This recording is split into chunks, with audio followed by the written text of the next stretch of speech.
এরা আমাদেরকে আমাদেরকে মনে করিয়ে দেয় 1971-এর সেই লড়াকু ছাত্রদের কথা। অনেক সভা করেছি মুক্তিযোদ্ধাদের সভায়, এই অডিটোরিয়ামে বহু সভা করেছি। মাঝে মাঝে হতাশ হয়ে 2-4টি কথা বলেছি, কোথায় গেল সেই 71-এর ছাত্ররা। আমি 800 সৈনিকের কমান্ডার ছিলাম, ইস্ট বেঙ্গল রেজিমেন্টের 1ম battalion, 1st east Bengal. Jessore cantonment থেকে বিদ্রোহ করেছিলাম 200 সৈনিক নিয়ে। তারপর যশোর কুষ্টিয়া অঞ্চল থেকে 600 ছাত্রকে রিক্রুট করে আমার ব্যাটালিয়নের সৈনিক বানিয়েছি। 1 মাস ট্রেনিং দিয়ে এই 600 জনকে নিয়ে রণাঙ্গনে লড়াই করেছি। এই 600-100 জীবন দিয়েছে রণাঙ্গনে। স্বাধীনতার পর আর এইসব ছাত্রদেরকে দেখি নাই। তারা কোনো সার্টিফিকেটের পরোয়া করে নাই। যুদ্ধ শেষ, তারা রাইফেলটা আমাদের কাছে জমা দিয়ে বাড়ি চলে গিয়েছে। সার্টিফিকেট নিতে আসেনি, অনেকে স্কুলে কলেজে যে যেখানে ছিল সেখানে চলে গিয়েছে। আর তাদের জায়গা দখল করে বসেছে ভুয়া মুক্তিযোদ্ধার দল। 1971 সালে মুক্তিযুদ্ধের সংখ্যা ছিল 80,000, এখন কিভাবে 2.5 লাখ হলো? এটার কৃতিত্ব আওয়ামী লীগ এবং শেখ হাসিনাকে দিতে হবে। 16 জন সচিব, সরকারের সচিব, তারা এই সরকারের আমলেই প্রমাণিত হয়েছে এরা ভুয়া মুক্তিযোদ্ধা। কি লোভনীয় একটি পদ, মুক্তিযোদ্ধা হতেই হবে তাদের। আর এখন তো দেখি সবাই বীর মুক্তিযোদ্ধা। যারা সার্কাসে বিনীত ছিল, থিয়েটার রোডে ছিল, তারাও বীর মুক্তিযোদ্ধা। তাহলে আপনারা কোথায়, আমরা কোথায়? কোথায় গেল সে 81,000? এখন তো 2.5 লাখ ভুয়া মুক্তিযোদ্ধা এখানে এসেছে। বিগত পতিত সরকারের একজন মন্ত্রী, যার বয়স যুদ্ধের সময় ছিল 9 বছর, সরকারের মন্ত্রী, 9 বছর বয়স, সেও মুক্তিযোদ্ধার সার্টিফিকেট পেয়েছে, মন্ত্রী হয়েছে। কালকে টেলিভিশনে দেখলাম, মেঘনা পাহাড় থেকে এসেছি, গ্রাম অঞ্চলে 10 ঘন্টা গাড়ি চালিয়ে এসেছি। টেলিভিশন দৃশ্য দেখে আমি অবাক হয়ে গেলাম। কোন বাংলাদেশ আমরা দেখছি? চানখার পুলে হাজার হাজার ছাত্র জমায়েত হয়েছে, সেখানে সখানেক পুলিশ, তার মধ্যে কয়েকজন শুটার, আর্মিতে আমরা যাদেরকে মার্কসম্যান বলি, যারা লক্ষ্যভেদ করতে সিদ্ধহস্ত, 7.2, 7.62 চাইনিজ রাইফেল নিয়ে একদম সেনাবাহিনী কমান্ডোদের মতো রাস্তা লাইন পজিশন নিয়ে অনেকক্ষণ ধরে দেখে দ্রুম ফায়ার, একটা না দুটা না কয়েকটা। এবং যখনই লক্ষ্য ভেদ করে একজন ছাত্রের বুক বিদীর্ণ হয়েছে, তেমনি লাফিয়ে উঠে উল্লাস করছে। এই দৃশ্য দেখার আগে দেশবাসী, আমরা কি করেছি? কোথা থেকে গজালো এইসব দুর্বৃত্তরা? পুলিশ, তারা, এদের কাছে সামরিক বাহিনী এলএমজি, এমজি, 7.62 রাইফেল কে দিয়েছে? হাসিনার সরকার দিয়েছে। এইসব অস্ত্র তো তাদের হাতে থাকার কথা না। কিন্তু এই অস্ত্র তো আমরা কিনেছি জনগণের টাকায়। হেলিকপ্টারে উড়ে 32টি শিশুকে হত্যা করেছে, হেলিকপ্টার থেকে গুলি করে, আমাদের টাকায় কিনা হেলিকপ্টার। মিয়ানমার যখন উখিয়া সীমান্তে এসে বাংলাদেশের অভ্যন্তরে গুলি করে একজন নাগরিককে হত্যা করলো, কোনো প্রতিবাদ দেখলাম না তো বিমান বাহিনীর। কোন হেলিকপ্টার তো উঠতে দেখলাম না ভিতরে গিয়ে। আর এখানে অন্যান্য জায়গায় একটার বদলে 10টা গুলি করে আসতো, তাদেরকে তো দেখি না। সামরিক বাহিনী সম্বন্ধে হতাশ হয়ে গিয়েছিলাম। 1971 সালের মার্চ মাসে মেজর জিয়াউর রহমান চট্টগ্রাম থেকে যে সশস্ত্র মুক্তিযুদ্ধের ডাক দিয়েছিলেন, সেই সংগ্রামে তার ডাকে সাড়া দিয়ে ইস্ট বেঙ্গল রেজিমেন্টের 5টি ব্যাটালিয়ন, 1st বেঙ্গল যশোরে, 2nd বেঙ্গল জয়দেবপুরে, থার্ড বেঙ্গল শরীফপুরে, 4 বেঙ্গল কুমিল্লায়, 8ম ইস্ট বেঙ্গল চট্টগ্রামে বিদ্রোহ করে এবং আমি যশোর ক্যান্টনমেন্টে একাই বিদ্রোহী অফিসার ছিলাম। আমার সঙ্গী সেকেন্ড লেফটেন্যান্ট আনোয়ার, তরুণ যুবক, এখনো চোখের সামনে ভাসে। 8 ঘন্টা ব্যাপী ক্যান্টনমেন্টে পাঞ্জাবিদের সাথে যুদ্ধে সে শহীদ হয়েছে। তাকে চৌগাছার কাছে হয়বতপুর বাজারে নজরুল ইসলাম কলেজের সামনে সমাহিত করেছি। 8 ঘন্টা যুদ্ধের পড়ার জন্য অপেক্ষায় ছিলাম। 2রা আগস্ট তারিখে বর্তমান সেনাবাহিনী প্রধানকে আমি একটা মোবাইলে টেক্সট মেসেজ পাঠিয়েছি যে সেনাবাহিনীর এক অন্যতম প্রতিষ্ঠাতা হিসাবে আমি তোমাকে নির্দেশ দিচ্ছি, জনগণের সাথে থাকো, বিপ্লবে যোগ দাও। ইতিহাসের নায়ক বনার এই সুযোগ আশা ছেড়ে দিয়েছিলাম, কিন্তু মহেন্দ্রক্ষণে বাংলাদেশ সেনাবাহিনী এই শেখ হাসিনাকে সরাবার জন্য যথেষ্ট এবং সঠিক ভূমিকা রেখেছে, সেজন্য তাদেরকে অভিনন্দন জানাই। সেনাবাহিনীর ঐতিহ্যবাহী একটি বাহিনী এটি। সেনাবাহিনীর সদস্য, বিশেষ করে উচ্চপদস্থ কর্মকর্তাদের ভাষা হওয়া উচিত সৈনিক সুলভ, কিন্তু গত 14 বছর দেখছি এরা ছাত্রলীগের মতো বক্তৃতা দিয়ে যাচ্ছে। জেনারেলরা সে দুঃখ পেয়েছি, বলেছিল এটা কি সেনাবাহিনীর ঐতিহ্য? যাই হোক, অনেক ক্ষোভ ছিল তাদের উপরে। সব শেষে তারা জনতার ডাকে সাড়া দিয়ে সঠিক ভূমিকা রেখেছে, স্বৈরাচারকে সরিয়েছে। আরো অনেক দুষ্ট লোক এখনো বিভিন্ন বাহিনীতে লুকিয়ে আছে, র্যাবে আছে, বহু মানুষকে গুম করেছে। কিছু সামরিক সদস্য র্যাবে গিয়ে মানুষজনকে গুম করেছে। আশা করব প্রথমে সামরিক বাহিনী তাদেরকে কোর্ট মার্শাল করবে, তারপর দেশের যা কিছু আইনের মাধ্যমে করণীয় সেটিও তারা করবে। দুঃখ লাগে, বারংবার নির্বাচনে ভোট ডাকাতি করেছে, তাদেরকে সমর্থন দিয়েছে সেনাবাহিনী। বুক ফেটে যায় এই সেনাবাহিনীর একজন স্রষ্টা হিসাবে, অন্যতম প্রতিষ্ঠাতা হিসাবে 18 নির্বাচনে 6 বারের সংসদ সদস্য আমি ঘর থেকে বেরোতে পারি নাই। পুলিশ বাহিনী ঘিরে রেখেছে। দুঃখ লাগে, মেজর সিনহা অবসরপ্রাপ্ত একটা পুলিশের ওসি প্রদীপ কুমার তার গলায় পা দিয়ে তার মৃত্যু নিশ্চিত করেছে। কি করেছে সেনাবাহিনী? কোথায় গেল আমার সদস্যবৃন্দ? তারা একদিন দিয়ে এই পুলিশ বাহিনীর দানবগুলাকে চা খাইয়েছে, লাঞ্চ খাইয়েছে। আমরা মুখ বন্ধ করে বসেছিলাম। সেনাবাহিনীকে পর্যন্ত তারা এমন ভাবে পরিবর্তন করে দিয়েছে। সেনাবাহিনীকে ট্রেনিং দেওয়া হয় যুদ্ধে অংশগ্রহণ করার জন্য। কাদের সাথে যুদ্ধ করবে? শত্রু দেশের সাথে যুদ্ধ করবে। কিন্তু বাংলাদেশ সামরিক বাহিনীর ডক্ট্রিনে দেখা যায় কোন সৈন্য দেশ নাই, কোন শত্রু দেশ নাই, নিজেরা বোধহয় যুদ্ধ করতে চায়। যাদের বিরুদ্ধে যুদ্ধ করব তাদের কাছ থেকে অস্ত্র আনতে চায়, তাদের কাছে গোলাগুলি আনতে চায়। কি ধরনের যুদ্ধ আমরা করব? সেনাবাহিনীর এই মুহূর্তে আমার যেটি মনে পড়ছে, আমাদের এই সবার দাবি স্বৈরাচারী শেখ হাসিনার নামে যে ক্যান্টনমেন্ট করা হয়েছে অবিলম্বে তা বাতিল করতে হবে।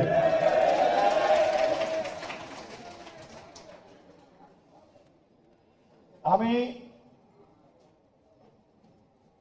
গভীর শ্রদ্ধা জানাই বৈষম্য বিরোধী আন্দোলনের ছাত্রদেরকে, সব শহীদদেরকে।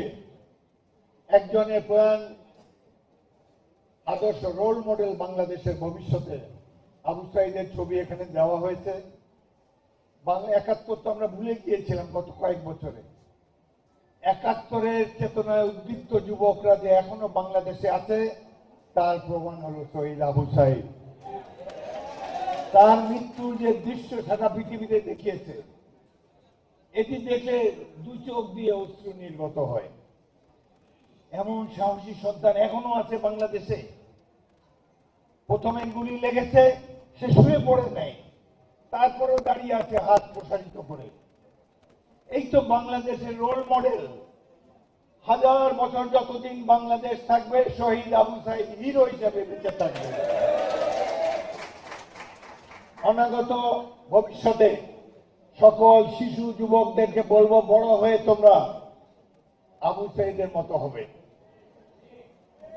ইসরায়েলি বাহিনী যেভাবে গঠিত হয়েছে, যে যার কাজ করে, রেডিওতে একটা ভাষণ বাজিয়ে দেয়, সবাই মিল কাটার শ্রমিকরা নিজেদের পোশাকটি জমা রেখে ট্যাঙ্ক এরিয়াতে গিয়ে ইউনিফর্ম পরে ট্যাঙ্কে বসে যায়। তারা পিপলস আর্মি।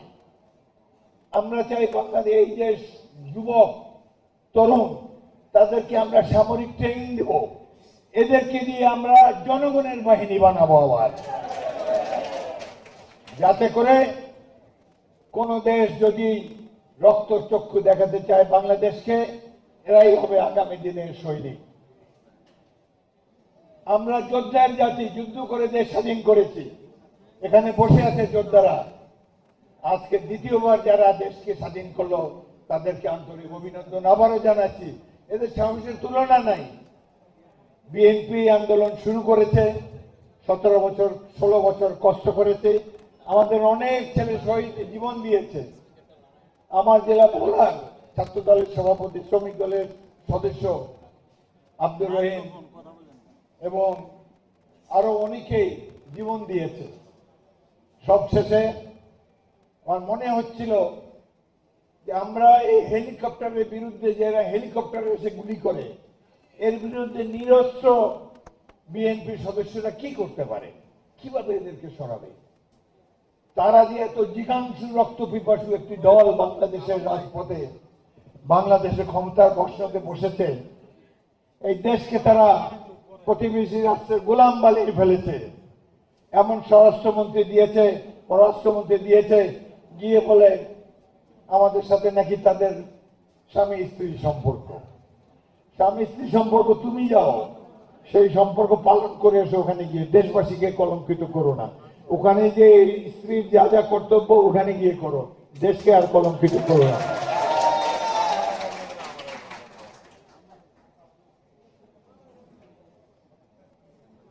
পুলিশ বাহিনী, এই 16 বছর পুলিশ বাহিনীর যে ভূমিকা, বা পৃথিবীর বুকে সবচেয়ে নিকৃষ্ট পুলিশ বাহিনী এটি।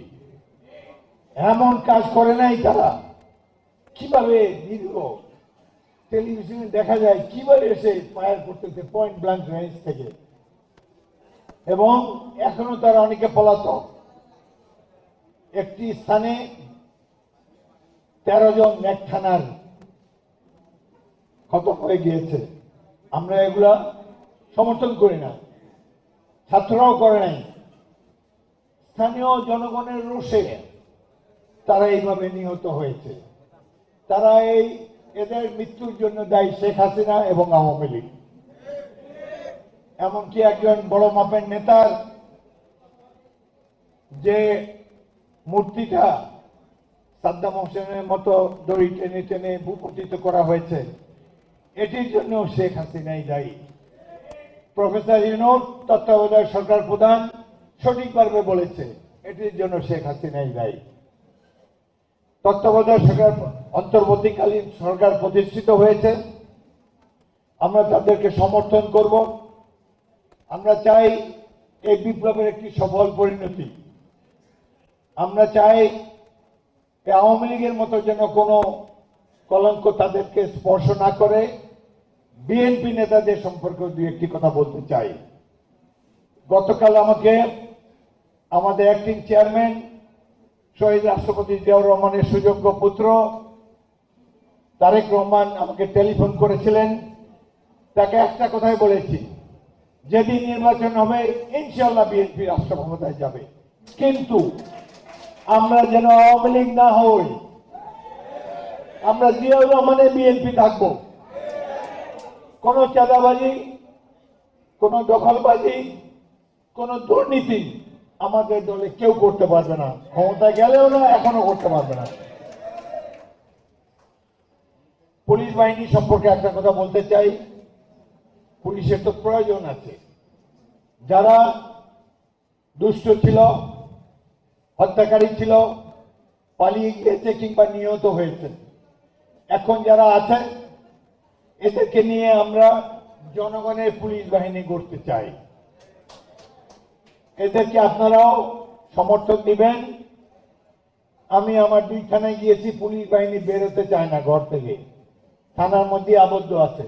আমি তাদেরকে সাহস দিয়ে বাইরে এনেছি যে আমার জনগণ শৃঙ্খলাবদ্ধ, আগের দিন ভুলে যান, যদি কেউ অপকর্ম করে থাকেন আইনের মাধ্যমে তার বিচার হবে, কিন্তু আপনার যে দায়িত্ব, পুলিশের দায়িত্ব, সেটি সঠিকভাবে পালন করে জনগণের পুলিশ বাহিনী হওয়ার চেষ্টা করেন। সুতরাং আমরা তাদেরকে আজ থেকে আশা করব তারা জনগণের পুলিশ বাহিনী হবে। আপনারা আমরা সবাই তাদেরকে সহযোগিতা করব যাতে আইনের শাসন আবার প্রতিষ্ঠিত হয়।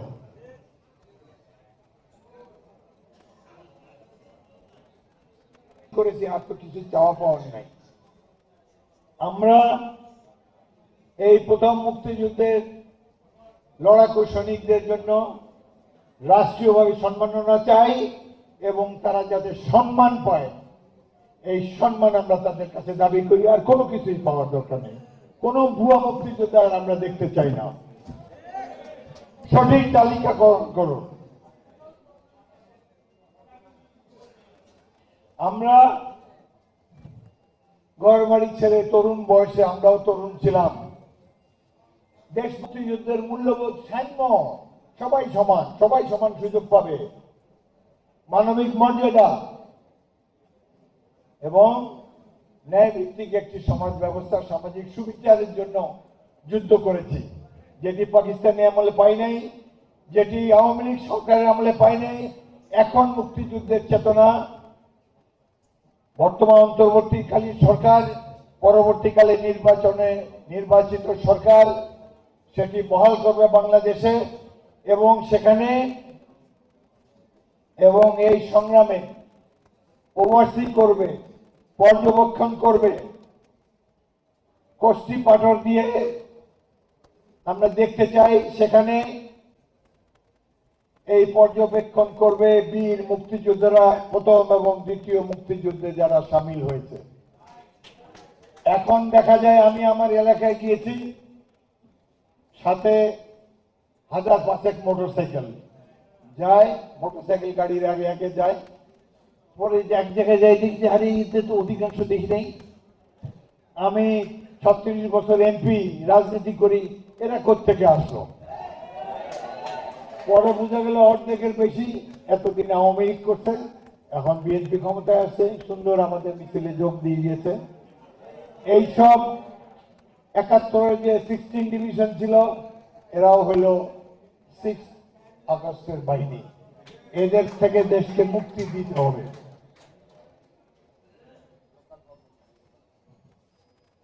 তো বক্সানে যোগদান করার জন্য ফর্ম কেউ পাঠিয়েছে তার কাছে, আমাকে বলে কি করা যায়। আমি যেহেতু যুদ্ধক্ষেত্রে তার সাথে ছিলাম, গাছের নিচে একই চাদরে ঘুমিয়েছি, উনি, আমি আর ক্যাপ্টেন অলি। তো সেই সময়কার ঘনিষ্ঠতার কারণে অনেক পরামর্শ আমরা জুনিয়র অফিসার হিসেবে আমাদের কাছ থেকে নিতেন। বলে কি করা যায়। আমি একটি রাজনৈতিক পরিবারের সন্তান, আমার পিতা পাকিস্তানি আমলে 3 বার সংসদ সদস্য ছিলেন। জীবনে আমি নিজে রাজনীতি করি নাই, পরিমণ্ডল দেখেছি, ঢাকা বিশ্ববিদ্যালয়ের ছাত্র ছিলাম। আমি তাৎক্ষণিকভাবে বললাম, স্যার এটা কিন্তু টিকবে না, আমি এটাতে যোগ টোগ দিবেন না। উনি আমার দিকে তাকিয়ে বলে ঠিকই বলেছ, ওইটাকে ওয়েস্ট পেপার বাস্কেটের মধ্যে ঢুকিয়ে দিয়েছেন। তিনি যোগ দেন নাই। ওবায়দুল কাদের বলতে চান উনি বাকশালে যোগদান করেছেন। Show me that letter, show me a proof that he had joined Baksal. কোনোদিন তিনি জয়েন করেন নাই। তার যে কি চেতনা, এই সম্পর্কে আরেকটু সময় নেব। ধৈর্য আছে আপনাদের শোনার? ওকে,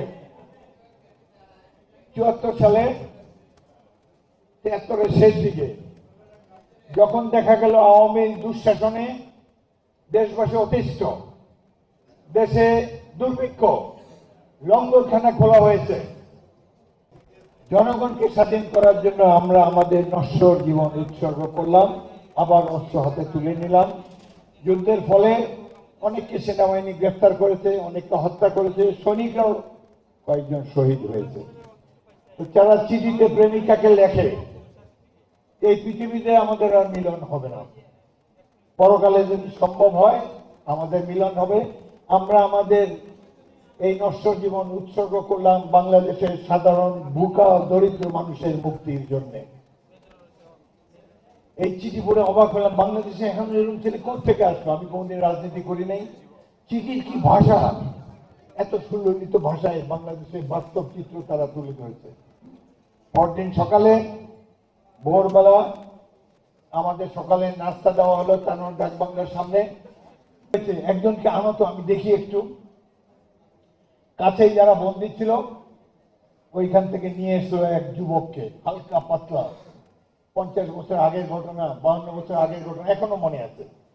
এই ছেলে ইন্টারমিডিয়েট পরীক্ষায় 3rd হয়েছিল পুরো রাজশাহী বোর্ডে, অনার্স পরে রাজশাহী বিশ্ববিদ্যালয়ে। আসলো সামনে দিয়ে, সবাইকে আপনি করে বলতেন। বলে, আচ্ছা আপনি কি করেন? বলে, পার্টি করি। তো আপনারা কেন এগুলো করছেন? তখন ছেলেটি মাত্র 3 মিনিট বক্তব্য রাখল, কেন তারা এই সংগ্রাম করছে।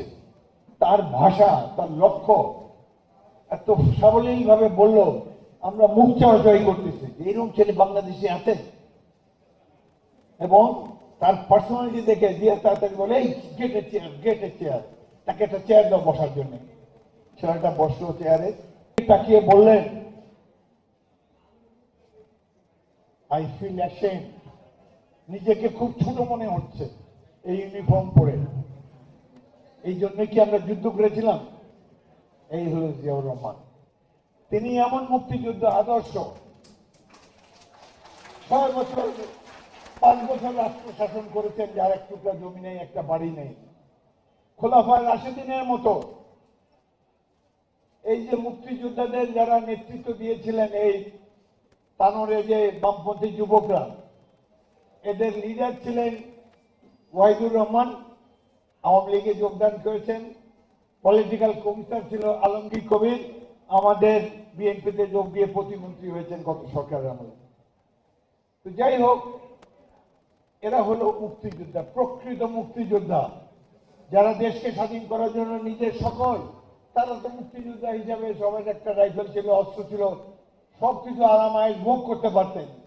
কিন্তু তাদের ধ্রুবতারার মতো লক্ষ্য, আমরা এই দেশের জনগণকে স্বাধীন করব, এই দেশের জনগণের সাম্য আনব, এই দেশের সামাজিক ন্যায় বিচার প্রতিষ্ঠা করব।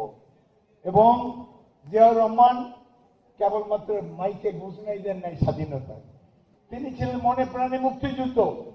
দুঃখের বিষয়, আমরা সবাই জিয়াউর রহমানের এই আদর্শ বিএনপিতে প্রতিফলন করতে পারি নাই। এখন আশা করব বিএনপির প্রতিটি সৈনিক হবে জিয়াউর রহমানের আদর্শের সৈনিক। আমরা শেখ হাসিনার মতো হতে চাই না, আওয়ামী লীগের মতো হতে চাই না। যদি এরকম হই, তাহলে আমাদের মহিলারাও শেখ হাসিনার মতো আর শাড়ি বদলের শাড়ি নিতে পারবে না, এক কাপড়ে উঠতে হয়ে। এত ক্ষমতাশালী সুইস ব্যাংকে এত টাকা, যার পিয়নের 400 কোটি টাকা আছে, তিনি একটা শাড়ি হাতে নিয়ে যেতে পারেনি, পরনের কাপড় নিয়ে বিদায় হয়েছেন। ভারত সম্পর্কে বলতে চাই, আপনারা মুক্তিযুদ্ধে আমাদেরকে সাহায্য করেছেন, অনেক কৃতজ্ঞ। লড়াই করেছেন, আমাদের পাশাপাশি যুদ্ধ করেছেন, কিন্তু এই দেশকে প্রভু হওয়ার কোনো চেষ্টা করবেন না, জনগণের বন্ধু হওয়ার চেষ্টা করেন। বিএনপি ক্ষমতায় গেলে আপনাদের সাথে বন্ধুত্বের সম্পর্ক থাকবে, কিন্তু কোন রকম ভাবে আমাদের দেশকে, সাধারণ মানুষকে, দেশের সম্পদকে এক্সপ্লয়েট করার কোনো চেষ্টা করবেন না। আমরা বন্ধু হিসাবে বসবাস করতে চাই। সার্কের প্রত্যেকটা কান্ট্রি আপনাদের বিরুদ্ধে কেন? ছোট ছোট দেশ, হোয়াট ইজ মালদ্বীপ, হোয়াট ইজ শ্রীলঙ্কা। আর আমরা 18 কোটি মানুষের দেশ, আমরা সেই বন্ধুত্ব পুনর্জীবন করতে চাই।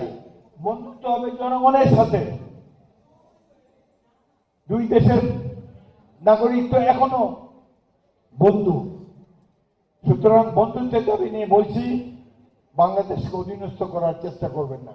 আমাদের দেশে অনেক দুর্বল চিত্ত লোক মনে আছে, বলে হাসিনাকে সরালে ভারতীয় বাহিনী আসবে। পাগল হয়েছে, এই দেশে মরতে আসবে নাকি তারা? ভারত গণতান্ত্রিক দেশ, এখানে আবল লোকেরা মন্ত্রী এমপি হইতে পারে না, জনগণের ভোটে হইতে হয়। আরেকটি জিনিস, শেখ হাসিনা ইতিহাসে সবচেয়ে বড় ঘাতক।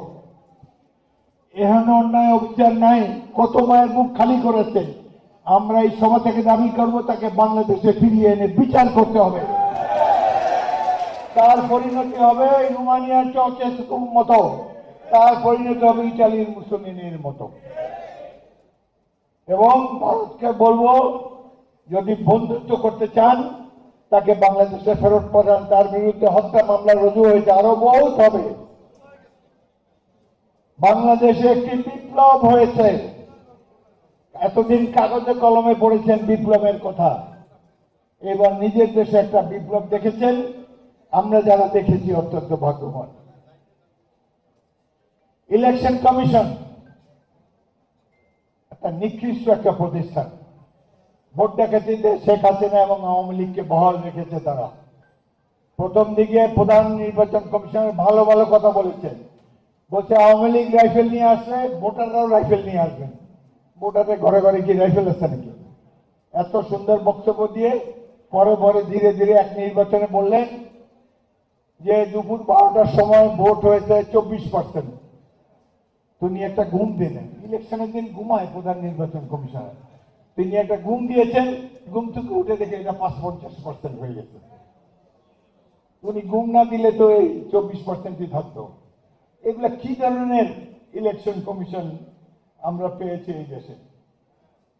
বেগম খালেদা জিয়ার সাথে 3-4 দিন আগে দেখা করতে গিয়েছিলাম, দেখি কথা বলতে পারেন না ঠিক মতো, তার কথা জড়তা, হাঁপানি আসে। আমি তাকে চাঙ্গা করার জন্য বললাম, ম্যাডাম রেডি হন, ইলেকশন করার জন্য রেডি হন। সাথে সাথে দিকে চাঙ্গা হয়ে গেলেন। বললাম বলেন কি? আমার বলেন কি? আমি তো এখানে সজ্জা এসেছি। আমি বলছি খালি একটা কলম আপনি রাখেন সাথে, যখন মনোনয়ন নির্বাচনের প্রার্থীর মনোনয়ন ফর্মটা যখন আসবে, আপনি শুয়ে ঘুমায় খালি এরকম একটা দাগ দিয়ে দেবেন, ওইটাতেই 300 আসনের 290টা আমরা পেয়ে যাব। এই সরকার, এই মহান নেত্রী, সবচেয়ে জনপ্রিয় নেত্রীকে চিকিৎসা দেয় নাই। আশা করব শীঘ্রই আমরা তাকে বিদেশে পাঠাতে পারবো। তিনি পরিপূর্ণ সুস্থ হয়ে দেশে আসবেন এবং আগামী দিনে নির্বাচনের পরে দেশের প্রধানমন্ত্রী হবেন ইনশাআল্লাহ।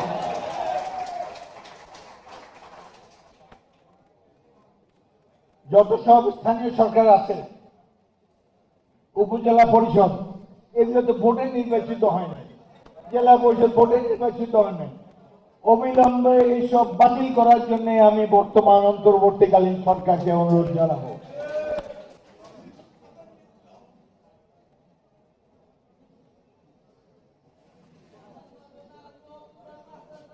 হত্যাযজ্ঞ চালিয়েছে তারা, অনেক কষ্ট লাগে। সেনাবাহিনীর সেরা 57 জন অফিসারকে বিডিআরে পোস্টিং দেওয়া হয়েছিল। এদেরকে প্রতিবেশী রাষ্ট্রের ষড়যন্ত্রের কারণে এবং তাদের অংশগ্রহণের ফলে নির্মমভাবে হত্যা করা হয়েছে। আমরা এই হত্যার যে বিচার হচ্ছে সেটি অত্যন্ত দীর্ঘসূত্রতায় আক্রান্ত, ভেরি স্লো। এইভাবে কেমন পর্যন্ত এই বিচার শেষ হবে না। অতি দ্রুত প্রয়োজন হলে একটা স্পেশাল ট্রাইব্যুনাল করে যাদের যাদের ফাঁসির আদেশ হয়েছে প্রত্যেককে ঝুলিয়ে দেন, তাতে শহীদ পরিবার শান্তি পাবে। এখানে স্বরাষ্ট্র মন্ত্রী গতকাল শপথ নিয়েছেন, লেফটেন্যান্ট জেনারেল জাহাঙ্গীর, আমার ছোট ভাই, আমার অনুজ অফিসার। তার নেতৃত্বে একটা ইনকোয়ারি হয়েছিল বিডিআর হত্যাকাণ্ডের ব্যাপারে তিনি সঠিকভাবে কারণ এবং সমাধান বর্ণনা করেছেন, কিন্তু এই রিপোর্ট আর আলোর মুখ দেখে নাই। আমরা চাই তার নেতৃত্বে প্রতিষ্ঠিত যে সত্য অনুসন্ধান রিপোর্ট সেটি জনসমক্ষে প্রকাশ করা হোক। অনেক কথা বলার ছিল। সাংবাদিকরা এদের একটা বড় অংশ তোয়াজ করেছে শেখ হাসিনাকে। বিদেশ থেকে ফিরে এসে অবৈধ প্রধানমন্ত্রী হাসিনা যে সাংবাদিক সম্মেলন করতেন, এইটা একটা মহা বিনোদনের খোরাক ছিল। তেল কত প্রকার কি কি, আমি আর কোনো অনুষ্ঠান না দেখলেও এই পিটিভির এটা আমি দেখতাম। আর দুঃখ লাগতো রে ভাই, এই দেশের জন্য যুদ্ধ করেছি আমরা। কি বলে বাসার চাকররাও তো এরকম কথা বলে না। নত জানো কি, মাটিতে শুয়ে কোনো মেরুদণ্ড নাই। এই ছাত্রদের আন্দোলনে একটা মেয়ের কথা আমি খুব উপলব্ধি এনজয় করেছি। এই যে ঢাকা বিশ্ববিদ্যালয়ের রোকেয়া হলের সামনে পুলিশ বাহিনী দাঁড়ায় আছে আর ছাত্রীরাও দাঁড়ায় আছে। একটা মেয়ে পুলিশকে বলতেছে, আপনি কি কোটার পুলিশ? কোটার পুলিশ? আচ্ছা দেখেন তো, একটু হাতায় দেখেন তো আপনার মেরুদণ্ড আছে কিনা। আমি মুগ্ধ হয়ে গেলাম। আরে এই যে বাচ্চা বাচ্চা মেয়েরা কি বলছে, আর যে যুবকেরা বুক পেতে দিয়েছে বুলেটের সামনে, ভাই তারাই দেশটা স্বাধীন করেছে। আমরা তাদের সমর্থন ছাড়া সফল হতাম না। এই আন্দোলন শুরু করেছে বিএনপি, জীবন দিয়েছে বিএনপি, কিন্তু একে সাফল্যের গা প্রান্তে নিয়ে সফল করেছে এই লড়াকু ছাত্র সমাজ, পেশাজীবী। তাদেরকে আমরা গভীর শ্রদ্ধা জানাই এবং আপনাদের সবাইকে ধন্যবাদ জানাই। আল্লাহ হাফেজ।